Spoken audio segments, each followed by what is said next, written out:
Assalamualaikum warahmatullahi wabarakatuh. Kembali lagi bersama kami di THW Channel, channel yang akan mengungkap berbagai macam sejarah Aceh dan hal ihwal tentang keacehen kita bersama. Teman-teman sekalian, kami berada di atas jembatan dan kali ini kami ingin pergi menuju ke suatu tempat, sebuah makbarah ulama di masa dahulu, teman-teman sekalian, sebelum masa Jepang masuk. Artinya ulama ini hidup pada masa era Belanda. Nah, teman-teman, apa sebab kami datang ke sini? Tentunya kami berangkat menuju ke sebuah makbarah di tengah hutan ini, teman-teman.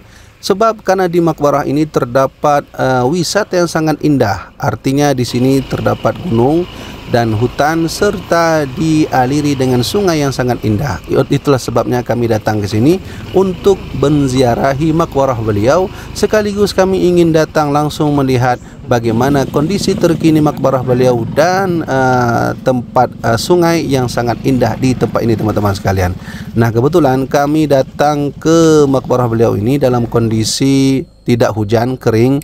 Kalaulah kering di sini, teman-teman, menurut riwayat dari cerita orang kampung, tidaklah dapat kami menyeberangi di ujung sebelah sana menuju makbarah beliau. Kebetulan kali ini sangat kering dan kami bisa datang ke sini dengan sangat aman. Namun teman-teman sekalian, ketahuilah di tempat ini jikalah air sedang banyak, itu sedang dalam kondisi banjir, di sini adalah tempat wisata yang sangat bagus, sangat baik dan sangat asri, sebab di sini kita masih mendengar alam yang masih berbunyi, teman-teman sekalian. Nah, kami kali ini ingin menuju ke tempat beliau, yaitu sebuah makam di tengah hutan yang dialiri dengan dua sungai yang mengapit daripada makbarah beliau. Sangat indah, teman-teman sekalian ya.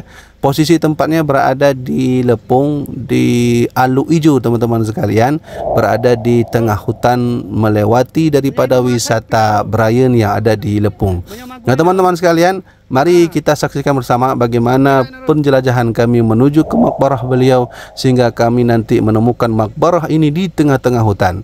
Nah, perkenalkan, nama beliau adalah Abu Alu Ijo, yang tidak ketahui siapakah nama aslinya. Namun menurut laporan dari masyarakat yang kami temui, beliau adalah seorang ulama yang hidup berjuang untuk membela agama Allah dan mengajari ilmu-ilmu Allah berada di Lepung ini, teman-teman sekalian. Oke, teman-teman, mari kita saksikan bersama bagaimana penjelajahan kami menuju ke makbarah beliau dan kami melewati beberapa tempat yang indah di tempat beliau ini.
Kita duduk dulu.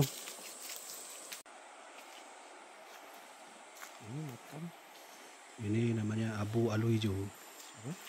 Abu Alu Ijo. Abu Alu Ijo. Ini hidupnya masa? Ini masa Belanda nih. Oh, Abu yang dahulu enggak? Sebelumnya. Sebelumnya lagi.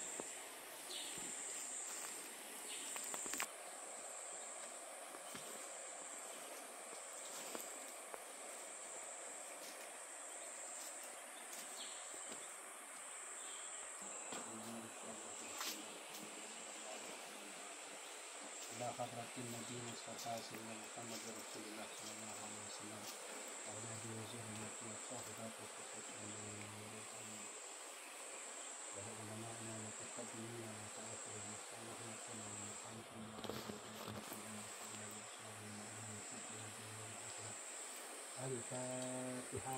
Warahmatullah.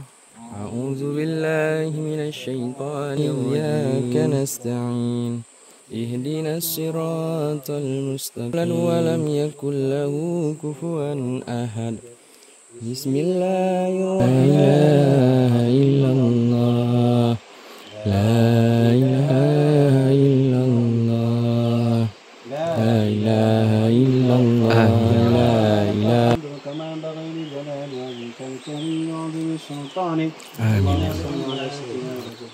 ولجداتنا اللهم اغفر لهم وارحمهم وعافهم واعف عنهم آمين اللهم اغفر له وارحمه وعافه حسنة وقنا عذاب النار وصلى الله على سيدنا محمد النبي الأمي وعلى آله وصحبه وبارك وسلم الحمد لله رب العالمين الفاتحة. Teman-teman sekalian, jangan lupa sejarah. Di belakang kita ini ada makbarah ulama yang bernama Abu Alu Ijo. Jadi telusuri terus sejarah Aceh, ziarah ke makam ulama, insyaallah kita akan tahu jati diri kita sebenarnya. Nya dengku baik dua sejarah. Assalamualaikum warahmatullahi wabarakatuh.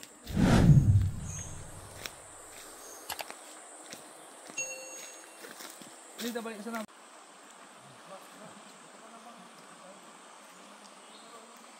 Oh, kat dalam situ gua. Mana? Airnya situ. Oh, dalam situ.